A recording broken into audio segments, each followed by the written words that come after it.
bye-bye to Mama. You rock, boy. He was just fun.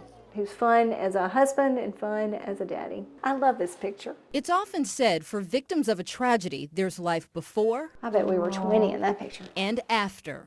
That was our first Christmas after he died. August 2nd, 2009, your life changed forever. It did, but I'm happy to say that 4 years later, that is not what defines me and my children. That moment came after Susan and Todd Randolph stepped in to help a family in need, but were failed by the very agency they agreed to assist.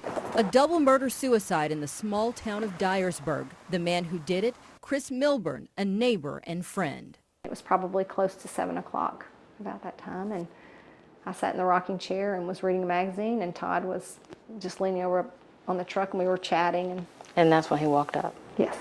And the gun came out, and he shot my husband. I knew he was coming to shoot me, and so I put my head down in my lap, and he shot me, and then went in the house and shot his daughter.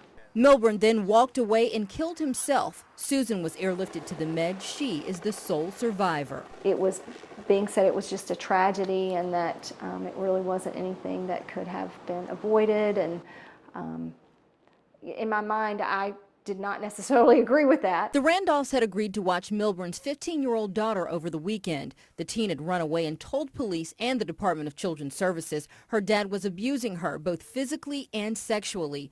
In her file obtained by the On Your Side investigators through court order, the teen described during a forensic interview how her father raped her over and over. Information so graphic and brutal, we chose not to say it on television. She said Milburn would say things like, "Be quiet, it will be over soon." Records also show DCS had screened out a previous call 5 months earlier. One DCS report mentioned in court records even noted Milburn acts like a pedophile and dominates his child. Details DCS failed to share with Susan and Todd. I was told, my husband and I were told, it was inappropriate touching. DCS also allowed Milburn to visit his daughter throughout the weekend as long as the Randolphs were present. They lived just 2 houses apart. This despite the fact the file shows the case manager advised Milburn it would be better they not be together at this point as more allegations might be made. Records also show police and Child Protective Services recommended the teen stay with a friend after she was initially found, but Milburn said no. It was extremely tense as the days progressed. The Randolphs tried calling the caseworker but didn't get a response. Were you ever able to then make phone contact with the caseworker? No. She never called you back the whole weekend? Similar failures are laid out in this judgment from the Tennessee Claims Commission. Susan Randolph sued DCS for wrongful death and won. Besides the caseworker not providing instructions and contact information, the Randolphs never signed what's called an immediate protection agreement. The caseworker also checked no on this safety assessment when asked if the caretaker caused serious harm to the child.